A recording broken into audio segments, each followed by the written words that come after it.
As big as the Beatles were in real life, they were even bigger on the motion picture screen. Their very first feature, A Hard Day's Night, established a style of filmmaking still imitated today. Imitated, but never equaled. Classic originals seldom are. Hey, pardon me for asking, but who's that little old man? What little old man? That little old man. Oh, that one, that's my grandfather. Your grandfather? Yeah. That's not your grandfather. It is, you know. But I've seen your grandfather. He lives in your house. Oh, that's my other grandfather, but he's my grandfather as well. How do you reckon that one out? Well, everyone's entitled to two, aren't they? And it's my other one. We know that, but what's he doing here? Well, my mother thought the trip would do him good. How's that? He's nursing a broken heart. Ah, poor old thing. Hey, mister, are you nursing a broken heart? He's a nice old man, isn't he? He's very clean. Other films followed and still endure to this day as special memories of the special movie magic only the Beatles could make. Magic each member took with him when the group broke up. John teamed with wife Yoko Ono in experimental film concepts. George became a major producer. Ringo turned to acting. And Paul typically set his sights on doing no less than all three things at once. Light a candle to our love. In love our problems disappear. Paul's instinctive feel for the concepts and qualities of movie making focused crystal clear in videos like Pipes of Peace, stories told in picture and song and sensitivity. They were the stepping stones for Paul to cross the creative gap from the smallness of television to the vastness of a Hollywood-sized musical production. And no big-time transition by any new movie maker has ever been more closely watched than Give My Regards to Broadstreet.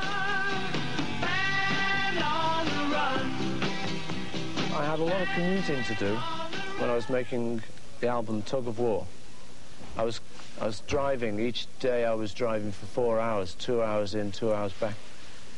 And I needed something to do during that time other than just listen to the news on the radio all the time. So I decided to try and write in the car. So I just longhand, I just started off. It all started one morning when.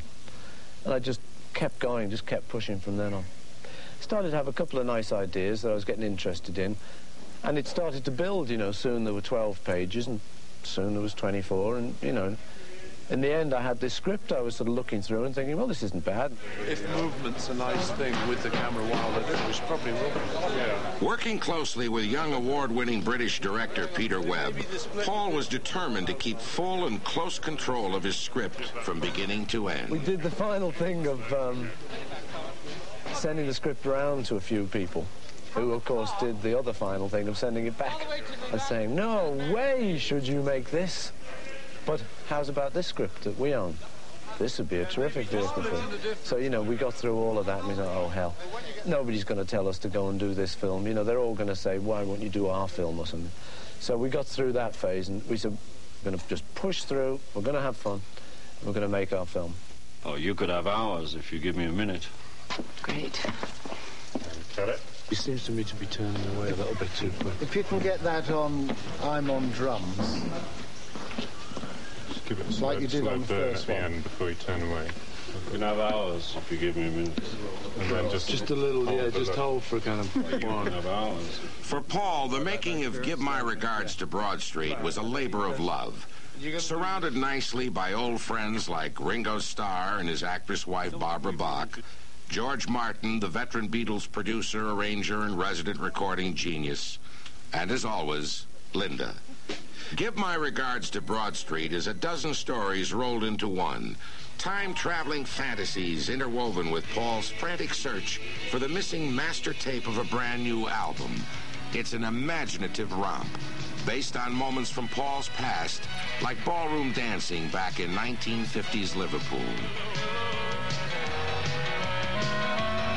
It's just sort of like memories from my youth, really. But this is where we used to go, you know, and say I only ever dared to ask a girl to do the last waltz, and that was because you had to do one dance, so you wouldn't feel you'd been to a dance.